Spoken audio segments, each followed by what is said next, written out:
I often feel like they're a little bit behind in the business world, just in a sense that like when they retire at 30 or 35 or 40 or whatever it is, like they might have buddies who have been in the working field for 20 years now. But welcome to Midland Money Mindset, your weekly dose of inspiration and insights to ensure you enjoy each step of your journey.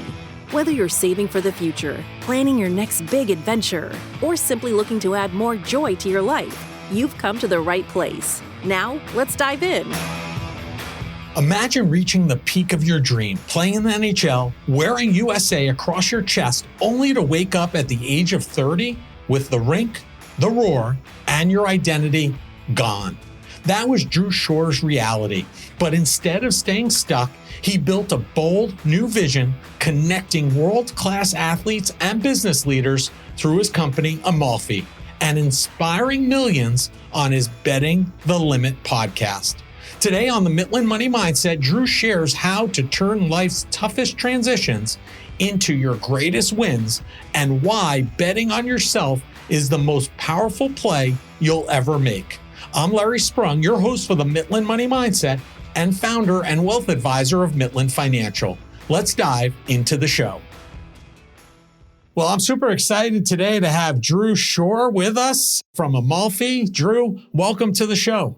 Thanks. Excited to be here today and glad we could pull this one off. Yeah, super excited for our conversation. And we're going to talk a lot about what you're doing today. But before we dive into that with detail, our listeners are really enamored with the entrepreneurial journey because everybody has a different journey to how they get where they are today. So can you share with us a little bit about your background up until the point of founding Amalfi and how'd you got there? Yeah, so I played hockey from the time I was 3 years old, was fortunate enough to play in college for 3 years, then signed with the Florida Panthers, ended up having an 11-year professional career. And very grateful for a lot of the experiences that I had during my career. But as a young kid, I always thought I was going to play the game of hockey till I was 40. Ended up with 2 young kids, retired at 30. And to be honest, was a complete mess. Felt very lost, didn't know what I wanted to do next. I mean, it was honestly the most like when you're playing a sport and grinding, you always think like, oh, I'm going to be so happy when I retire because I have all this time on my hands. I'm able to do what I want. I have no coach yelling at me. I have nowhere to be. And for a lot of guys, that's just not the case. So retired from hockey in 2021, then actually started a podcast called Betting the Limit that focuses on athletes who are now retired, who are now successful post-retirement. And through that process, I learned that my retirement struggles were not unique to me. I thought I was super miserable because I definitely underachieved during my career. But the more and more guys that I talked to, whether you played in the NBA for 20 years and made $200 million, or you played Division III football and had to stop playing football, guys struggle with that transition. And I think that our goal with Amalfi is to help guys not only not struggle with that transition, but have as much success when they retire in business as they did in their sport. And we're about 1.5 years into it now. Have done some things very well, have definitely made some mistakes, but it's been a blast and it's enabled me to meet a ton of cool people and help a lot of people. Did you have any entrepreneurial background or family or people that you emulated that you knew eventually maybe you'd go down this path or not at all? Not really, but I mean, I could never see myself after my athletic career really kind of sitting in an office from 9 to 5 and working for someone else. But I'll be honest, like people talk about it all the time, like entrepreneurship is hard. And there's days where you're working 20 hours a day and making mistakes. And there's definitely some days where you think just a nice office job would be a little bit more enjoyable. But no, it's something I love and going to continue to get better at. Yeah, I think to some degree, being a professional athlete, there's some entrepreneurial, the qualities there as well, right? I think there's some similarities there, different, but similar in a lot of regards as well. Yeah, certainly. I mean, guys are getting smarter now than they've ever been. I mean, you see all these guys, they're not only athletes, but they're kind of their own brand and how they're able to navigate that with their agent. Some guys do more than their others. Guys are clearly starting to realize like how big of an impact they can have after they retire through their brand and are like very cognizant of that while they're playing. Yeah. Now you've shared that Judd Moldaver, who's Connor McDavid and Austin Matthews' agent, played a pivotal role in inspiring your transition after the NHL. What did it take for you to reach out to somebody that you admired? And what did that moment reveal about the power of mentorship at that point in your life? Yeah, so for people who don't know his story is very cool. I mean, I met him when I was 12 or 13 years old.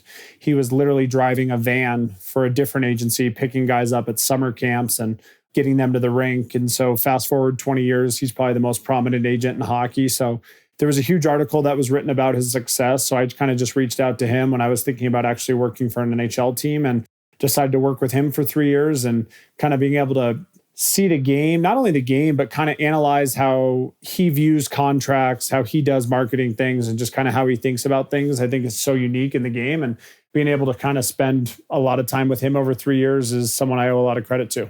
Yeah, I mean, he's definitely one of the tops in the profession for sure. Why, of all the paths after professional hockey, why was being an agent a path that you felt was, right for you? I think it was because I made so many mistakes during my career. And I think I really wanted to help kind of a younger version of me make different decisions. And I think that, the agency business is a hard business now, especially with NIL and stuff, because players have to get recruited at 12 or 13 years old. And I think, honestly, the way I really wanted to do it is I think a lot of these players are done a disservice throughout their career because they're not given honest advice. Because let's be honest, sometimes the honest truth is hard to deliver to players, but I felt like I could kind of have a niche in that space. And I enjoy the agency side of it. A lot of clients are good friends or guys that I played with, and kind of helping them maximize the money that they can get and just make better probably decisions than I did is something I'm super passionate about. Yeah. I mean, how have you seen, are you working with young players too at all, or up and comers, or just pro level athletes at this point? I mean, I try and focus more on the pro level athletes, which is not great for longevity in the agency business, but I hate the recruiting of kids. I don't really get any enjoyment of sitting down with a 13-year-old kid and kind of lying to him and telling him that he's the next Sidney Crosby. Because let's be honest, like no matter how talented the kid is at 13, like the honest truth is if he continues to get better every year, then he's going to have a chance to have a long, successful career. But there's definitely a lot of agents who will go in, and parents prefer the Sidney Crosby speech, but that's just not really something that I'm willing to do. Yeah. I mean, how do you feel? What is your take about the landscape change with regard to NIL and being able to play in the CHL? What's your take on all that? Good, bad, and different for hockey? Well, I'm definitely a proponent of the NIL because, I mean, I'm a player's first guy. As a player, like I'm happy to see these players making money and getting paid. In terms of the CHL rule change, someone else just asked me that. I don't really know how I feel about it. I mean, obviously, it's good for the game of hockey. Definitely hurts like the average American player. Like 10, 15 years ago, the average kid who would have gotten probably a lower end Division I scholarship is just not able to do that now because the CHL has so many amazing players and a lot of them are taking spots. So I'm a little more torn on that, but I'm super happy to see the college guys get paid. It'll be interesting to see how, I mean, I'm a best friends is one of the coaches at Denver. So it'll be interesting to see some of these programs like Denver and the North Dakotas who have been dominant in hockey, but don't have Big Ten football budgets, how they're able to compete as the landscape changes. Yeah, it's going to be interesting to see how this whole thing plays out for sure. And I think, one of the things that I've seen is obviously the club hockey arena, ACHA Division I club hockey has made such strides that's become a great opportunity for a lot of, athletes that want to continue playing hockey in college and maybe don't have abilities beyond that. So at least that's opened up some opportunities, I think, over the last 5 to 10 years. Yeah, and I mean, it'll be interesting to see how many more Division I programs start to expand. I mean, when ASU came into the landscape, everyone said a lot of those big California schools, the USCs, the Stanfords, were going to follow. That hasn't happened yet, but hopefully for the growth of the game, we continue to build that out. There's almost like a more of a West Coast division. Yeah, I agree. Good points. One of the things that you talk about is tough, honest conversations. And I think to some degree, you alluded to that in regards to, some of those conversations that you have with players, or even, one of the reasons why you may not have those conversations with young up and coming hockey players. So why do you think tough, honest conversations are so critical for long-term success? Because I think a lot of my career, when I really reflect and look back, you're told yes a lot. So for example, I was playing in Florida, playing well, wasn't probably a first or second line center, but was playing a lot on the third line. And at the time, I was very unhappy with that role, ended up getting traded and then almost finding myself out of the lineup. But I wish someone would have kind of grabbed me at that time and been like, focus on becoming the best third line center you could be rather than always thinking the grass is greener. Because at the end of the day, I probably wasn't a good enough finisher around the net to be a first or second line. So I should have just gotten really good defensively. I should have been great in the faceoff circle. And there's guys who play in the NHL for 10 or 15 years as great third line centers and also make a lot of money. So I think that always being told yes and thinking the grass is greener is something that a lot of guys, unfortunately, like fall victim to. And I think that just having those honest conversations of like, hey, maybe you are only a third line center, but you can still have a great career if you embrace that role, I think is super important. Do you foresee that changing, the people having the, in leadership roles in these teams, having those conversations? Or are you saying that you have to dig a little bit deeper or ask somebody who may not have as vested an interest as the team itself to kind of lay it on the line for you? Well, I think it's more from agency to player relationship, because I wasn't happy not being in the top six, wanted to be traded because I thought if I went to X, Y, or Z, I would play top six. And at the end of the day, like a lot of times too in hockey and all sports, like the team that drafts you normally gives you the best opportunity just because they've invested the most time and money and everything else in you. So I think that having a clear understanding of where you fit in and a true understanding is very important. And I also think it's the same thing with contracts, right? Like if you come off a 25 goal season and you think that I might never score 25 goals again, it might make sense to sign a 6 or 7 year contract. But if you're a younger player who scored 10 goals his first year, who scored 18 his second year, and then scored 25 his third year, and thinks he actually can really score 40 goals the following year because he's continued to show that progression, it might make sense to sign a 2 or 3 year bridge deal and then see where the cap goes and expand from there. Yeah. What do you just think there's a disconnect there because of the business aspect of things? They're not willing to have those conversations, and have you seen that change over the last couple of years or not at all? A little bit, but I also think it's like players and their agents are often sometimes very delusional of where they fit in, of where they think like, because you scored the 25 goals, like what's the probability that you're actually going to score 40 the following year? And I think that there's signs and certain things that can kind of lead to different opinions. But I think at the end of the day, like kind of having an honest analysis of where you fit in and where your potential is and where you are in your career and where your body may be physically and mentally is very important. Yeah, great perspective. Thank you for sharing that. One of the things you've talked about, and you talked about it just earlier today, was that when you retired at age 30, not going to a rink, not having the locker room made for a very tough first year. And as you mentioned, we've had guests on from NFL, from Marcus Colston. We had Perry Williams, who played for the New York Giants and won a couple of Super Bowls. And I think it's like you said, it's a common theme, right? Whether you're 30, 40, or maybe even when Yager finally hangs it up in his 50s, that not having that makes it very difficult. How do you think that we can better help athletes prepare for the what's next, whenever that's going to be? I think what I realized through Amalfi and other things is just like, athletes, most of them have such a certain type of personality that I think the greatest thing they can do is find something else that they're passionate about that they can kind of channel that same energy into. Like there's very few athletes who retire and do nothing and are super happy because they're very competitive. They have had a certain drive their whole life and they're used to success. So I think building something, and we're trying to do this with Amalfi, where guys can kind of figure out what their passion is and kind of dive headfirst into that is super important. Do you know finances can be joyful with your partner? We created a fantastic guide for couples to start their journey surrounding their finances. Head over to Midland.us/couplesjoy to download your free copy today. Don't miss out. Start bringing more joy into your financial conversations. Let's pivot for a second here and let's talk about Amalfi. Can you share with our listeners and give them an idea of what is Amalfi all about? What's the mission behind Amalfi, and what is ultimately the drive that you have behind creating this company? So there's a couple things. I'll start with the backstory on it. And where I was a little bit wrong originally on the business plan is I thought I was going to get all of these A+ CEOs of Fortune 500 companies to want to help athletes. And at the end of the day, these guys are super busy. A lot of them have families. A lot of them want to help athletes, but they don't necessarily have the a lot of time to give. So what we started doing is we started using sports to build these connections. And what I mean by that is we started throwing really high-end golf tournaments. We started throwing really high-end wellness retreats. And then all of a sudden, everyone who was super busy, if you build an event around something that people are passionate about, it automatically brings everyone together. So we've done probably 5 or 6 different events. We just had a wellness retreat in Aspen. We got a big golf tournament coming up at Shadow Creek in October. And what we realized about this is a lot of these times, like the highest end business people and the highest end athletes still love to compete in whatever that is. So guys who love to play golf, like it's a really cool event. With every foursome, we try and put 2 athletes and 2 high-end CEOs in the same group. And then you spend 4 or 5 hours together on multiple days and all of a sudden have friendships. And some of those guys have gotten hired. Some of them have started companies and gotten huge investment checks. And other guys are now sitting on each other's boards. So we've had a ton of success post these events as a result of these environments that we've been able to set up.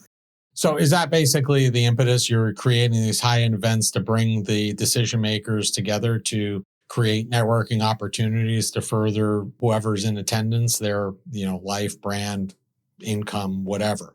Yeah. And I mean, we do like, depending on location. So it's a membership-based system. We've got different number of members in every state, but we obviously have a lot of unique advantages in Denver. So like in Denver, we'll do a monthly dinner every month that usually involves a workout or something before, and then a super high-end dinner. And then a lot of times like 3 or 4 of the athletes will pitch their best business ideas. And it's such a remarkable platform for them because they're sitting in a room with so many successful business people that, like, whether they get an investment in the idea, whether they get someone says, hey, like I have a buddy who does this, you should connect with him. Or you might have someone else say, hey, I tried doing this, made these 3 mistakes, you should try and avoid them. It's just like the ROI on that is remarkable. Yeah, anything to save making mistakes is of huge benefit, right? For sure. So is it on the athlete side, is it hockey heavy or is it really well diversified amongst all the sports? What does that makeup look like? You know what? It's actually well diversified. And I don't really know why that's happened. I think part of it is because when we started it, our first couple events were during the hockey season. So it provided other athletes, whether it was baseball players or whatever. So it's actually been more diversified than I thought, just because obviously with my brother and I as 2 of the 4 or 5 founders. One of the other founders was a professional tennis player, played at Notre Dame. So he's got some unique tennis contacts. So it's actually pretty well diversified on the athlete front. And I also think that's what makes it special too, is just because, I mean, I played hockey my whole life, but I love hanging out and learning from some guys who played other sports. Awesome. Let's shift over to your podcast, Betting the Limit. You kind of glazed over it in the initial overview about kind of why you started it, but can you share with us a little bit more detail? What was the goal behind launching that podcast? And what are a couple of key takeaways that you've gotten from launching it and hosting it for a time now? Well, it's been amazing. From an enjoyment standpoint, I mean, as you know, as a fellow podcaster, it's like sitting down with unique people and hearing their story and learning from them is probably one of my favorite things to do. I don't necessarily love all the back end and setting them up and all that stuff, but the actual conversations are phenomenal. And I feel like everyone I leave feeling kind of inspired, learn something. And that's kind of the goal for me personally. And I also think it's cool too, just to highlight like the stories of what these guys are doing. And I think from most of my listeners are younger athletes and guys in college and guys maybe trying to figure out that transition. So I think it's inspiring for them too, because it kind of shows that sometimes like athletes can often feel like they're a little bit behind in the business world, just in a sense that like when they retire at 30 or 35 or 40 or whatever it is, like they might have buddies who have been in the working field for 20 years now. But I think the thing is like, you see it more and more, like there's articles written about it every week, how certain, I don't know if you guys do it, but like there's a lot of people in business now who really go out of their way to hire athletes just because they might not have the business experience, but they'll figure it out pretty quick. And if they kind of go into business with the same mindset that they went into sports, they're going to have a lot of success. Yeah. I mean, I think athletes have everything that you really can't necessarily teach somebody. They already have, right? They have the drive, they have the desire, they have the commitment to routine, commitment to team, right? I mean, I think they have all those intangibles that are almost not really teachable. And the stuff, whatever business you're in, you could teach them the stuff with regard to that business. So I think they're typically a great fit as a result of that. Yeah. Well, I appreciate you saying that. It seems like more and more CEOs and other people who run companies are starting to follow that trend. And I mean, it's great for me and other athletes because it's like, as we transition and want to get into business, like, it's like I said, sometimes it's really easy to think like, oh, like I'm behind in the next phase of my life, which you are a little bit by your resume. However, you have a lot of intangibles that can't really be replicated. Yeah. I mean, even like those coming out of college, we look first and foremost, if somebody played a sport, that puts them on the top of the list. If they played a team sport, that puts them a little bit higher. If they play junior hockey, they go up a little bit higher because that even has a whole different level of commitment. So, and I've talked to other business owners, from attorneys to accounting firms, and many of them feel the same way, that it gives you like a sense of who they are and what they're about before you even meet or have a conversation with them. Yeah, I love hearing that. That's awesome. And like I said, it's great for the athlete. You sat down with Brian Chizik, the newly appointed general manager of the University of North Dakota hockey team, to talk about the changes in college hockey. I know you said about NIL earlier, concerned about some of these larger schools that don't have big football programs. Is it going to end up changing the game? Obviously, it's going to change some of these players' lives because there's going to be an income stream that wasn't there. I think the vast majority of them aren't going to get big money. They might be getting paid a few $100s to do an appearance at a car dealership in their local area, but there will be a handful that get big money. Is this going to ultimately change the game at all, or is it just going to create a revenue stream for players like yourself? I mean, I think it's going to change the game because I think the recruiting is going to change. It's going to be very hard for some of these schools to recruit players when they're up against a Penn State, a Michigan State, or one of these schools that has a huge budget. Because at the end of the day, like you said, of course, it's not football money, but as you've seen with some of the recruits this summer, some of these guys are getting pretty substantial money. And I think that it's just going to be hard for some of these schools to recruit kids who can't offer the same thing. And I mean, you've seen it in football now over the last 2 or 3 years, but I think that college hockey's always been very competitive, but I wouldn't be surprised if it shifts more top heavy as a result of this. Interesting. Do you think it'll ultimately be a benefit to the game or a detractor to the game overall, or to be seen? I mean, my answer would probably be to be seen. Yeah. I think that, you saw it with Gavin McKenna, right? Like, he's a kid who is probably going to be the first overall pick, who got a ton of money and went to Penn State. So like, that alone is great for college hockey. Like, I don't know how many games Penn State just got on one of the big networks, but I don't think if he doesn't go there, they get all those games on the big network. And let's be honest, he's a guy who we've seen for the last 20 years without NIL might have just stayed and played major junior hockey for the one more year and then gone the NHL. So I think from that standpoint, I think you're definitely going to see some of these high-end kids who might not have gone to college decide to go to college just because financially it makes the most sense. I mean, wherever you're playing in the CHL can't pay you what a Penn State or Michigan State will do. So I think that will be one overall benefit for the game. Yeah, I agree. I think a lot of it's to be seen because it's so new too. It's going to be interesting to see how this plays out. So as a fellow dad, right, I've been building my business for the last 20 years and have 2 boys, 19 and 22. How do you balance being a dad and building a business at the same time?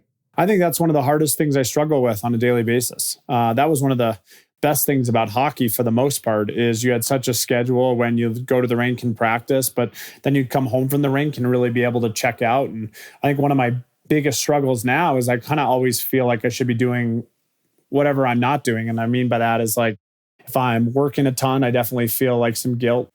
I should be home with the kids and being present with them. And I mean, at the end of the day, like, raising them and being a good dad's more important than any business or anything that I run. But then it's also like, I'm super competitive and want to have a lot of success in the next phase of my life. So when I'm home a lot and stuff like that, I sometimes feel the need, like I need to be putting in more hours to my business. So that's something I definitely haven't figured out. And if you have any advice on that, I'd love to hear, because it's pretty much a daily struggle for me. Yeah, I will tell you, I was a little late to the game on this, but I had a different approach as I was building my business. I always put my family first. And, my business didn't grow as quickly and as fast as it is now once they went to college and left the house. But I've been introduced to a group, and I'll share it with you offline also, called Rebel Dads, which stands for Responsible Entrepreneur Balanced Leaders. And we get together usually at least once a year, and it's a great group of people, everybody from corporate executives to folks that have founded and exited a business, all entrepreneurs, and it's really added a lot of value to my life. I wish my only regret with them is I wish I found it like them 15 years earlier when my kids were super young, but I'm even finding a lot of help and benefit from that today. So I'll share that with you, offline, but I think it's a great group to consider for somebody like yourself.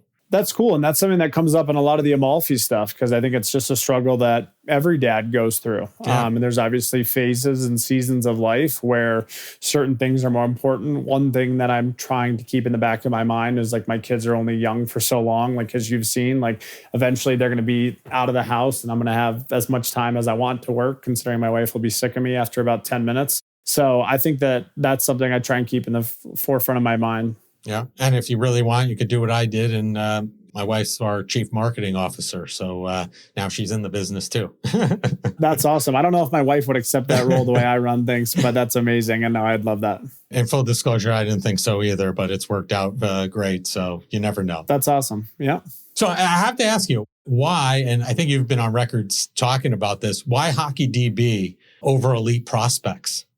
I think that just shows I'm getting old. I mean, like, I know I get a lot of flack for that. Like, a lot of the young kids laugh at that because I don't think anyone uses HockeyDB, but that's just kind of what I always used growing up. And I like more familiar with it. But yeah, I know that like 99% of young players now would laugh at that and say they would only check elite prospects. They didn't even know what HockeyDB is. So yeah. It's funny how things change over time. Are they actively updating HockeyDB? I genuinely asking, I don't know. Yeah, I think they are. But like I said, I don't think they're getting much traffic compared to elite prospects, especially with the new young age kids. Yeah, great.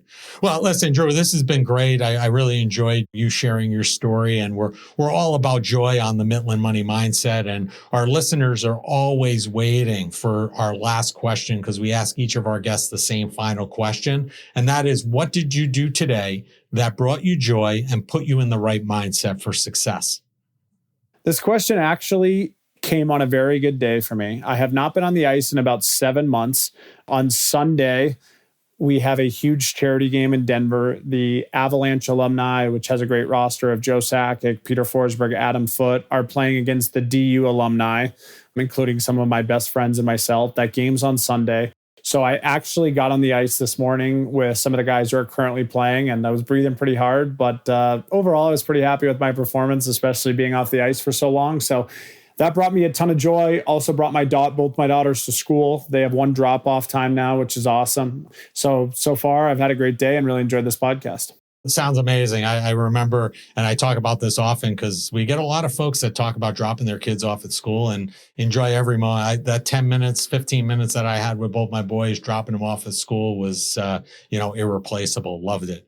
And with regard to the charity game, I know exactly what you're talking about because I'm playing one over Labor Day weekend. Awesome. A 24-hour hockey game for charity. Wow. Yeah, and I haven't skated since last year's event, so it's going to be an interesting 24 hours. Let's just say that. That people are worried about us playing 3 20-minute periods. So you definitely, we got nothing to complain about now. You're playing 24. In all fairness, there's hockey going on the full 24 hours. Each team plays about 7 to 8 hours of the 24. So still a lot, but. Yeah, that's awesome. Well, Good luck in that. Yeah, thank you. So listen, we're going to have all of your information in the show notes, but if people want to learn more about you, learn more about Amalfi, what's the easiest and the best way for them to connect with you?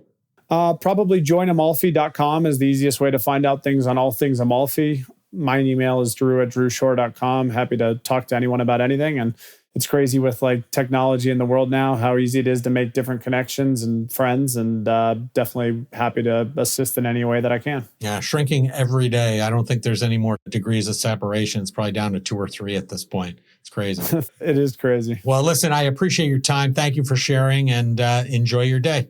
Thank you. Nice to meet you. And this was a blast. Drew, thank you for bringing your whole story to the Midland Money Mindset, from the electric highs of the NHL to the vulnerable moments of asking, what's next? Your courage to rebuild, your passion for connecting athletes and business leaders through Amalfi, and the powerful voices you highlight on Betting the Limit remind us that the end of one dream can be the spark for something even greater. You've given us insight, inspiration, and proof that betting on yourself is always worth it. Drew Shore and Amalfi can be found across most social media platforms. All the contact information needed to find them can be found in the show notes. Thank you for joining us on this episode of Midland Money Mindset. Remember, it's not just about the money, it's finding joy in the journey and embracing the right mindset. If you love the show, be sure to subscribe, rate, and leave a review. Don't forget to follow along for more tips and inspiration. Please visit the social links below to connect with Larry or his guests. Until next time, keep smiling, keep thriving, and remember to think about, what did you do today that brought you joy? The opinions voiced in the Midland Money Mindset Show with Lawrence Sprung are for general information only and are not intended to provide specific advice or recommendations for any individual. Past performance is no guarantee of future results. All indices are unmanaged and may not be invested into directly. Investing involves risk, including possible loss of principal. No strategy ensures success or protects against loss. To determine what may be appropriate for you, consult with your attorney, accountant, financial or tax advisor prior to investing. Investment advisory services offered through CWM LLC, an SEC-registered investment advisor. Guests on the Midland Money Mindset Show are not affiliated with CWM LLC.